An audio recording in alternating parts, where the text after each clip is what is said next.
obviously, we saw last week the Tennessee Titans had 9 sacks on Cincinnati. Cincinnati gave up the 3rd most sacks in the league during the season at 55.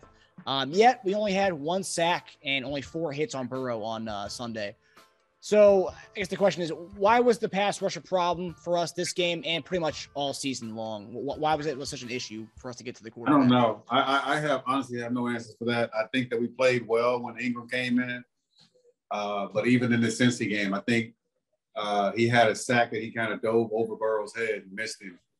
So for whatever reason, our front seven wasn't able to capitalize or get to the quarterback. I don't know the answer. I do know that we don't have good speed in our front seven, meaning you can get the slowest quarterback and he's going to get 4 or 5 yards on a scramble. We can't, it's hard for us to keep guys in the pocket. Anybody breaks that pocket, we can't catch them. You know, Chris isn't the fastest guy. None of those other guys on the D-line are fast.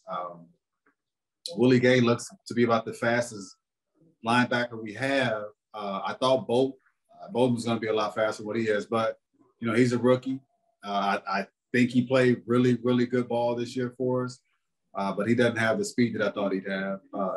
And Hitchens, Neiman, not feeling it with those guys. And, you know, I hate to part ways with guys that have been there for a while, but, you know, when you're an organization and you're trying to go places, you got to get rid of dead weight. You know, you got to try to bring in new, younger, cheaper talent. And so free agency, we should be – I almost see us bringing in a whole new defense and keeping like 3 or 4 guys. So, but, you know, that's just my opinion. So what I was seeing on the defensive line, when sometimes he's running twists, guys went in the right lane, the right gaps. Sometimes they give them, like he said, you know, we're giving up lanes to run on.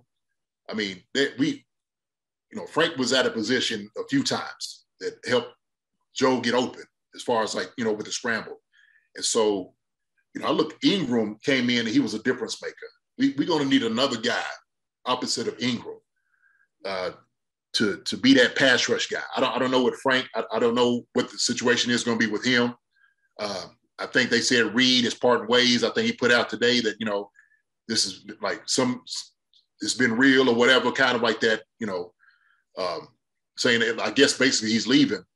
And the thing is, Chris going to need some help inside, man. There's going to be we need a big body. Somebody's going to be able to cause some havoc up front besides Chris.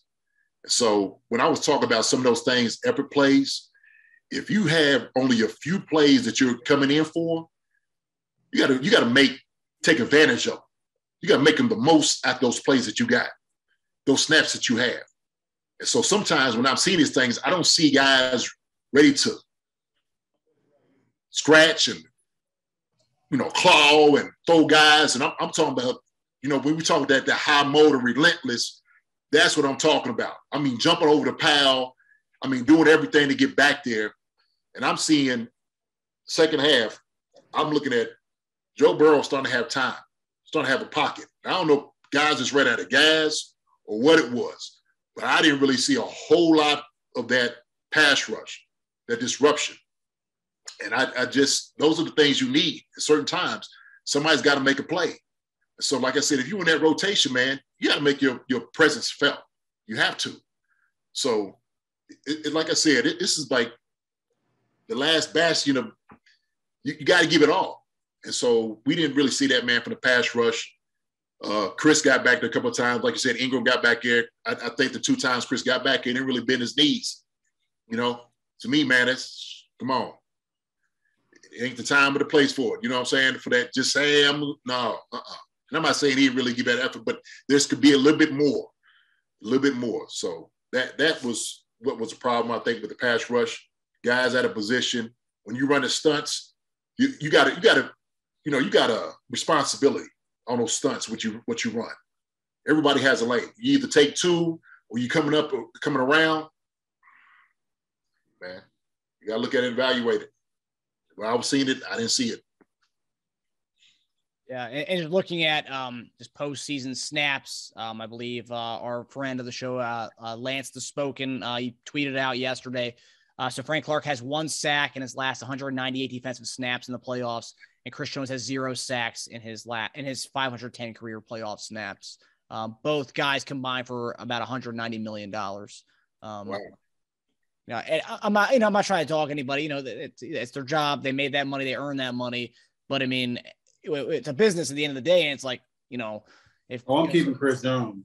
Of course, oh yeah, of course. And I believe if we want to make a decision on Frank Clark, we have to do it by a certain date. Otherwise, we something with the contract there, we have to cut him at a certain date if we want to not have any dead money in cap. So, hey man, look, this is performance business. This is NFL. Okay, bottom line, you either perform or you don't. Period. And so sometimes you gotta be able to justify, what you're getting paid.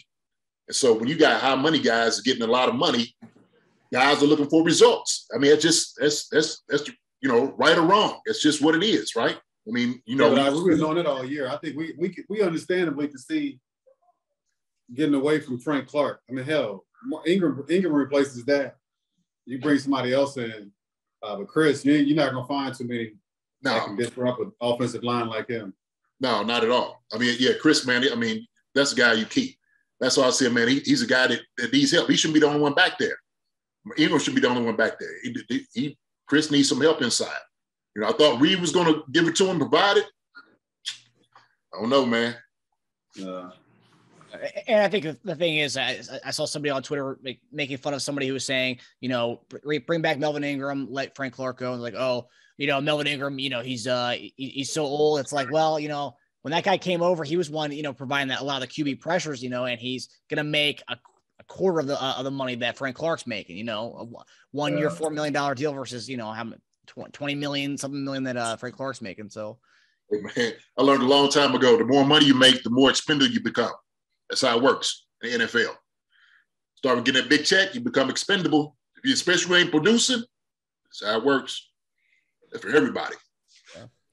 And Spags' defense, if you look at his New York Giants days, they like 5 or 6 dudes who could just come in and pass rush all game long, and we didn't have that this year. I don't think we really had that since Spags has been over in Kansas City.